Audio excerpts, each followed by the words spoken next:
Mean राशि वालों, 2 जून 2026 से देवगुरु बृहस्पति जो है वो उच्च के हो चुके हैं और अब आपकी ही राशि के जो स्वामी हैं वो उच्च के होकर के आपकी चंद्र कुंडली के पंचम भाव में विराजमान है, जो कि बहुत ही अच्छे रिजल्ट्स आपको दे सकते हैं। परंतु कुछ सावधानियां जो कि आपको रखनी होंगी, अगर नहीं रखते हैं तो हाथ आए अवसर भी हाथ से जाते हुए दिखाई देंगे आपको। तो मैं वन बाय वन आपको सबसे पहले प्रिडिक्शंस पर चलते हैं, उसके बाद में सावधानियों के बारे में बात करेंगे। फोर्थ हाउस के अंदर देवगुरु, फोर्थ नंबर ज़ोडिएक साइन के अंदर देवगुरु बृहस्पति, मतलब कि कर्क राशि के अंदर पूरे 12 साल बाद में ये गोचर हुआ है। इस गोचर का सीधा सीधा असर पड़ेगा आपकी फाइनेंशियल लाइफ के ऊपर, लव लाइफ के ऊपर, जो लोग पढ़ाई करते हैं उनके ऊपर भी। और यहाँ पर देवगुरु बृहस्पति जो है वो दशम भाव और लग्न भाव के स्वामी हैं, जो कि पंचम भाव में बैठे हैं। तो ये एक साल ना आपकी लाइफ को पूरा चेंज करके रखते, उस मुकाम पर लेकर के जाने वाला है आपको। फिफ्थ हाउस जो होता है वो आपकी पितृ कृपा, अचानक हुए धन लाभ, सिर्फ लाभ की बात कर रहा हूँ, पढ़ाई, लव लाइफ, इन चीज़ों को मोटा मोटा बताता है। यहाँ पर बैठ करके देवगुरु बृहस्पति जो है वो आपके नवम भाव, 11th हाउस और फर्स्ट हाउस को रेस्पेक्ट कर रहे हैं। लग्न भाव और 10th हाउस के लॉर्ड जो है वो 5th हाउस के अंदर है। तो सबसे पहली चीज़, जिन लोगों की लव लाइफ के अंदर बहुत सारी चीज़ें है ना, मतलब उतना अच्छा नहीं चल पा रहा था, तो वहाँ पर रिलीफ मिलता हुआ दिखाई देगा। जो लोग पढ़ाई लिखाई का काम कर रहे हैं परंतु उनको जॉब में सिलेक्शन नहीं मिल पा रहा है, अच्छे रिजल्ट्स नहीं आ पा रहे थे, तो उनके लिए अच्छा टाइम है। यहाँ पर आपको अपने फेवरेबल रिजल्ट जो है वो मिलते हुए दिखाई देंगे। वहीं नवम भाव के साथ में जो है रिलेशन, यहाँ पर देवगुरु बृहस्पति जैसे ही 9th हाउस के ऊपर 5th एस्पेक्ट डाल रहे हैं, तो आपका भाग्य जो है ना वो अब आपका साथ देगा। होता क्या है ना कि आप मेहनत करते हो अच्छी खासी, परंतु फिर भी उतना अच्छा परिणाम नहीं मिल पाता है। तो ये चीज़ें अब होंगी, शुरू होंगी कि आपको, अगर आप एक कदम चला रहे हो ना, तो किस्मत की तरफ से आपको 2 कदम और आगे लेकर के जाया जाएगा। तो वो चीज़ आपको और भी अच्छे रिजल्ट्स देती हुई दिखाई देगी।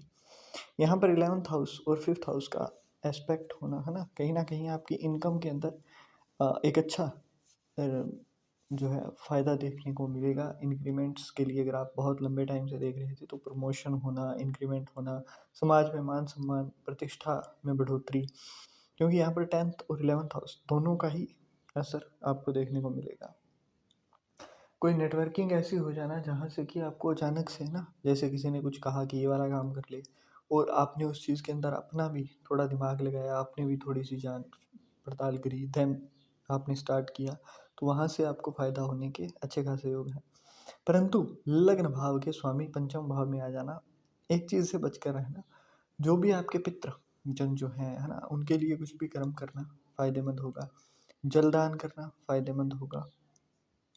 कुछ चीज़ों का दान नहीं करना है, जैसे पीले चीज़ का दान नहीं करना है, सोना किसी को भी गिफ्ट में नहीं देना है, चाहे कोई भी हो, 1 साल के लिए गिफ्ट में नहीं दोगे। एंड यहाँ पर क्या है ना कि लग्न हाउस का सीधा सीधा रिलेशन बनना, मतलब कि कोई एक बड़ा झटका लगने के चांसेस हैं, जहाँ पर आपको बहुत ज़्यादा भरोसा है ना, वहाँ से आपको रियलिटी चेक मिलता हुआ दिखाई देगा अगस्त के आसपास। तो एक चीज़ याद रखना, खुलना बहुत ज़्यादा नहीं है ना, चीज़ों को जितना ज़्यादा सिक्रेटिव रखोगे उतना ज़्यादा आपके लिए फ़ायदेमंद रहेंगी चीज़ें।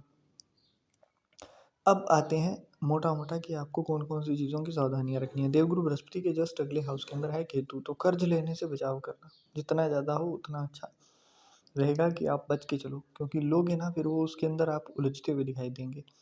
राहु 12वें भाव में है और यहाँ पर देवगुरु बृहस्पति कहीं ना कहीं आपको ये चीज़ भी दिखा रहे हैं कि शो ऑफ मत करो। अगर आप अफोर्ड भी कर सकते हो ना, तो भी दिखाओ मत एक बार, चाहे कुछ भी कितना भी अच्छा हो रहा हो, आपको चीज़ें शो नहीं करनी है। सेम आपको ना आपके लक से, आपके डिवाइन जो एंजल्स हैं उनकी तरफ से आपको हेल्प मिलती हुई दिखाई देगी। जिस भी आप ईश्वर के अंदर मानते हो ना, आपको डायरेक्ट हेल्प मिलती हुई दिखाई देगी। वो होता है ना कि किसी का एक्सीडेंट हुआ, कार के भी चोट नहीं आई, वो उस तरीके के उस लेवल की आपको जो कृपा है वो मिलती हुई दिखाई देगी। परंतु इस चीज़ का ढिंढोरा नहीं पीटना है। चांदी का एक चौकोर टुकड़ा 999 ग्रेड का अगर आप रख सकते हो तो अपने वॉलेट के अंदर रखना फ़ायदेमंद होगा।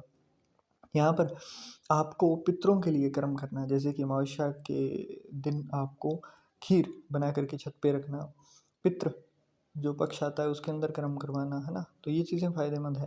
अमावस्या के दिन घर में हवन करवा लेना, वो भी चीज़ फ़ायदेमंद होगी आपके लिए। और अब कुछ चीज़ें स्पेसिफ़िकली, तो वो वहाँ यहाँ पर क्या होता है ना कि आपको अपने स्टमक के ऊपर और अपनी मतलब नाभि, अपने गले और मस्तक के ऊपर पीले रंग का या तो हल्दी से या फिर पीले चंदन से तिलक करना फ़ायदेमंद होगा। तो इन चीज़ों का आपको ख़ास तौर पर ध्यान रखना है ताकि आपके हाथ में ये जो अच्छा अवसर आया है, उसका आप पूरा सदुपयोग कर सकें, है ना? और ये अवसर 12 साल बाद में आ रहा है। तो ये मौका वो है कि आप अगर अब हल्की सी और मेहनत करते हो ना, तो आपकी लाइफ पूरी की पूरी बदल जाएगी। तो इस साल आपने किसी भी तरीके से किसी भी अलग काम में नहीं घुसना है। जो चीज़ें बताई गई हैं सिर्फ़ उनको ही यूज़ करोगे तो भी आपकी लाइफ अच्छी खासी बदल जाएगी।